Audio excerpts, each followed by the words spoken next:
Welcome everyone to this new video. Today I'm taking you through match number 4 of the Team Chess Battle event. This is an event with a completely new format. If you don't know, teams made up of two players fight against each other and the players are allowed to talk to each other so we can hear their thoughts.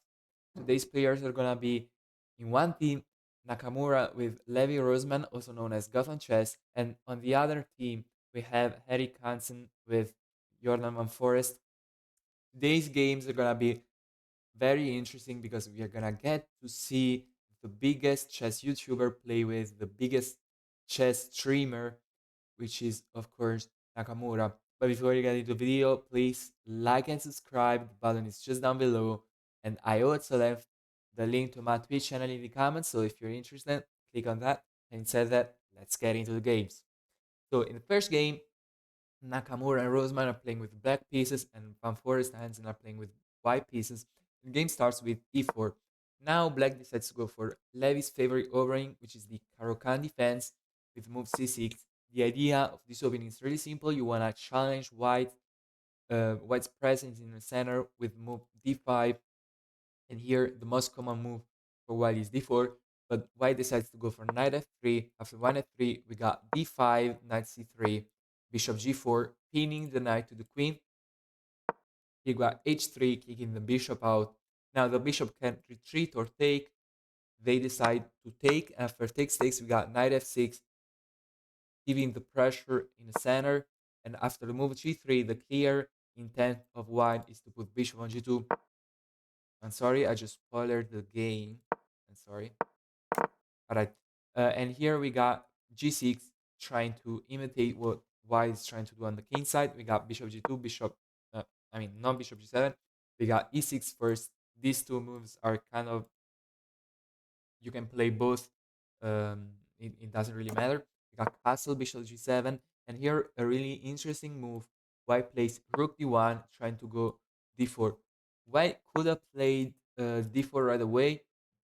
I guess they didn't like something like this, I guess. So we got d4 first with bishop opening up. And after castle, only then white decides to go for d4. And after knight b d7, we got a4, a5. Now, this move is really important because it shuts any play on the queen side. And now the players are going to try to focus on the king side. In fact, we got the move h4, trying to make progress on this side of the board. And here, black decides to exchange and relieve the tension in the center. After takes, we got an exchange. And here black plays knight f6, kicking the queen out. The queen's gonna have to move. And here queen b6, putting pressure in the queen side and in the center. Got c3 defending everything. Rook d8, bishop f3, h5. Now, both on the queen side and the king side, the play is shot, so the players cannot really break through so they will try to maneuver their pieces and find the best place to put them. So we got queen c4, rook d7 trying to double up, and we got king g2 with the idea maybe of bringing the rook over and try a king side expansion. We got the doubling up of the rook e1, and here the players shuffle their pieces trying to find the best squares to put them, but we got rook e2, and here the players just move their pieces trying to find their best setup. We got the doubling up of white on the e file. Not knight g4 didn't happen. Queen c7 happened on the other hand. And here the players just attack their pieces, shuffle their pieces back and forth, and they try to find really a breakthrough. We got an exchange of bishops, but really here you cannot do much because on the queen side you cannot really play b3, and even if you try to bring your rook this way, the rook here doesn't actually do anything because this is protected. On the king side you can't really do anything because otherwise your king is gonna be a target. We got queen to e2, and here the players really just shuffle their pieces back and forth, and the game's gonna end very soon in a draw by repetition. We got this last plan, but it just doesn't do anything, and here the players repeated move. So the first game is not actually really exciting. The second game is gonna be. In fact, here Nakamura and Rosman are playing with white pieces, and they decide to go for e4. And after e5, knight c3, knight f6, we are in a Vienna opening. And here Levy betrays all of his fan base because they don't play the move pawn to f4, which is known as the Vienna Gambit. The Vienna Gambit is a really cool opening if you play below, I guess, 2200, because players are not gonna know the best moves all the time. But at this level, the Vienna Gambit is not the best option. We got g3 on because white wants to put bishop on g2 and maybe open up the position to have a long sniper on this diagonal. We got bishop to c5, developing the bishop. After bishop g2, knight c6. After knight e2, we got a5. Black decides to play preemptively a5 to prevent any expansion by white on the queen side. We got h3 and d6, trying to develop the bishop, maybe to e6, maybe to d7. We got d3, opening up this bishop, and here black decides to go a4, really taking as much space as possible on the queen side, and we got a3, preventing black to push even more. h6 to prevent any bishop g5 stuff, and we got castle castle. Now we are in the next phase of the game, which is known as the middle game. Now, here white has this really one way of making progress in the position, and it is with the move f4. If white doesn't play the move f4, there is not really a way in which white can make progress in the position. So here white plays the move king h2, sidestepping out of the pin, enabling, in fact, the move f4. And after rook e8, we see that white decides to go for this move. Here, black plants the knight in the center, and after takes, here there is a tactic which black didn't miss. In fact, the tactic is knight takes a4 and c3, with the idea of attacking the rook and the bishop at the same time, and you're gonna win a pawn. However, they thought that after knight f4, bishop f4, they got rook h5. Rook h5 is a really cool move with the idea of going rook h5 and knight g4 check. How, However, they missed that in this position, white can play bishop to d2, which in fact prevents white from going to h5, because if you go to h5, now the bishop moving opens up the rook, and you cannot go to h5, otherwise white will take the knight and the rook will hang, on this square. So now black has to move the rook either to a8 or e5. They decide to go to e5, and here white had a chance to to really prove an advantage with the move c3, and maybe d4 in the future. However, they go knight c3. However, they miss that black has this really pawn breaking center with the move d5, with the idea of activating the knight, the queen, and they decide to go for queen f3, takes, and white just lost the pawn. So white gain a pawn with knight a4. However, white has to give it back, and now they're gonna lose this as well. However, they can play takes, and here basically if white plays queen takes f6, they basically offer a draw, because the resulting endgame with rook e1 is just a draw, because even though black is up a pawn, these pawns are really bad. However, if white didn't play queen takes f6, then white would have been just in a worse position. So they go for that, and the resulting endgame is not really anything interesting, because it's just a draw at this level.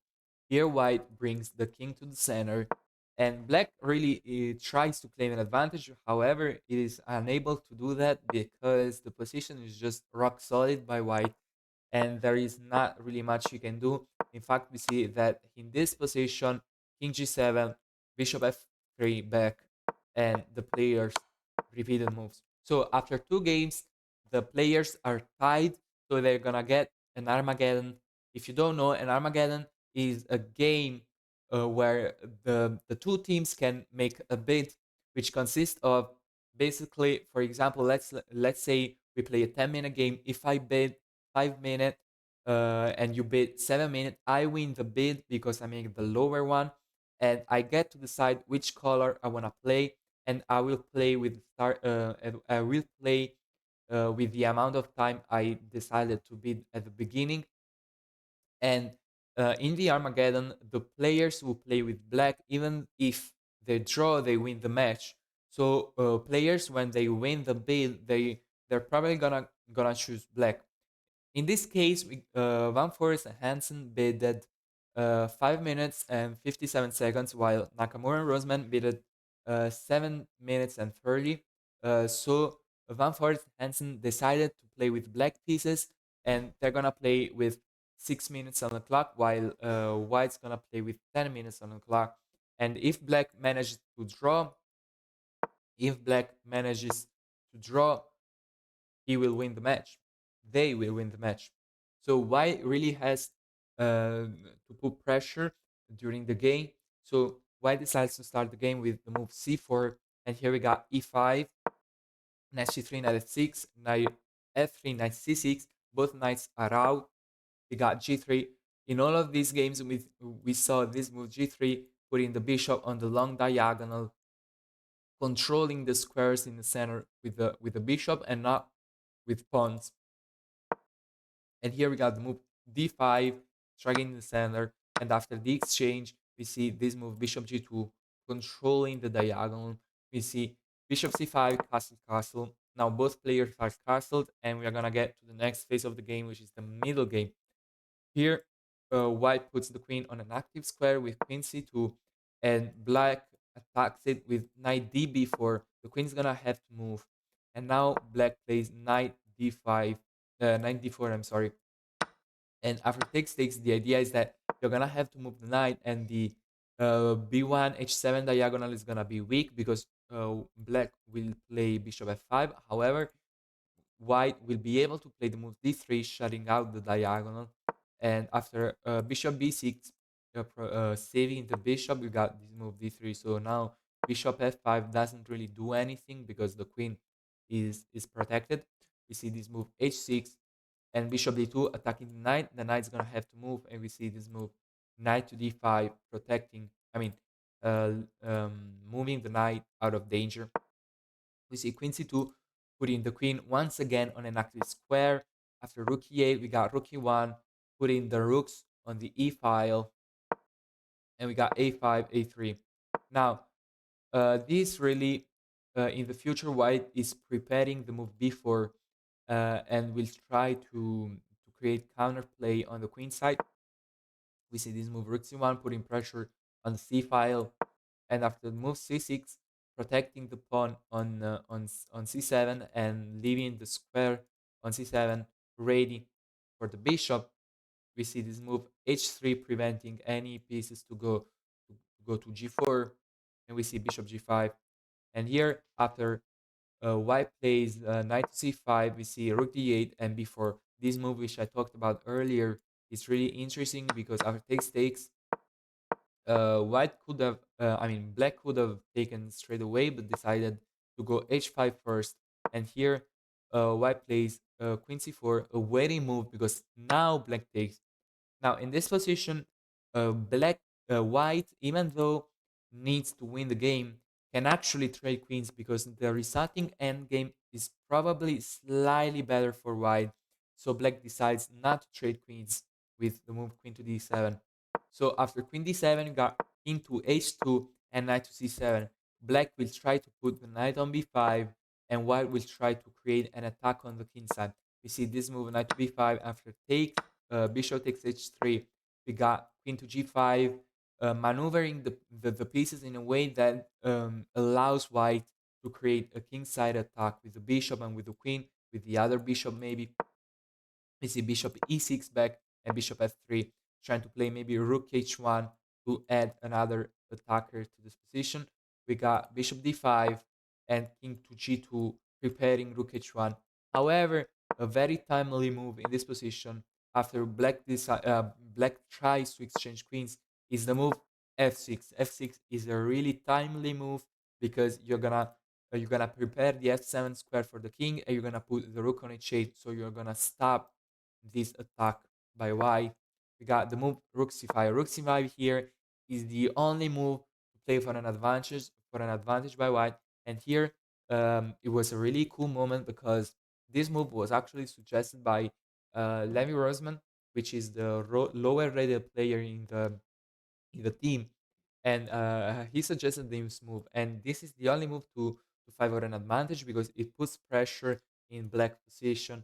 We got rook c5 and king f7, really with the idea of playing rook h8. Now the computer said that white, to favor an advantage, had to move the king either to g1 or f1 to sidestep out of this pin, so that black cannot move this bishop. You see, in this position, black can move the bishop because you don't win the queen because this is check. White had to move the king either to g1 or f1. However, they decided to go for rook e to c1, and after queen f5, trying to play rook c8 and queen h3, uh, mm, white finally plays rook king to g1, but here black comes with rook h8. Um, White decides to exchange bishops after takes. We got queen to f4 because uh, really white is the one getting mated with queen h3. In fact, here black decided not to exchange queens, but because after queen h3, it is really difficult for white to protect himself. Here we got queen f3 protecting against mate, queen to h2, queen to h3 check. Here white cannot settle for a draw because the player with black, even if they draw, they win the match. So we see this move queen to c2 trying to exchange queens, and the move queen to d7 back. We got bishop to f4 trying to put more pressure in the position after this move king to g6, we see this move bishop to c7, and here it is the most important moment in this position because black really has to take. There is no other move. However, they decide to go for rook to c8, which is a blunder of a pawn. In fact, here white can actually just take this, and you cannot take the bishop because the rook is attacking the queen. The queen moves, and here a really cool move, queen f3, trying to attack the black king. We see rook h6, but this is the final blunder because after queen to g4, I'm sorry, king g7, the king is not safe at all. In fact, black has to go for this queen trade, but the resulting position is just better for white, which is a pawn up, has more pressure in the position, and the game is gonna end in white's favor. In fact, we see this move rook c5, adding another attacker to the position, and after knight c3, white can just take this pawn. Here, black thought that after rook to g2 could take he could take this pawn on e2, but actually you cannot, because even though I cannot take straight away, otherwise you take my rook, I have this Svishen's rook, which is an in-between move, rook to g4 check. After rook to g4, the game is over because the king cannot go forward because it is cut off by the rook. The king's gonna have to go back, and next move, white's gonna take the rook. So the game ended in a win for white, and Nakamura and Rosman go to the semifinals. It has been it's been a hell of a ride. It's been a lot of fun watching these games because you really get the chance to hear the player's thoughts, which is not something you can hear every day. And I really love this format, and I hope you do as well. And as always, thank you very much for watching, and see you in the next video.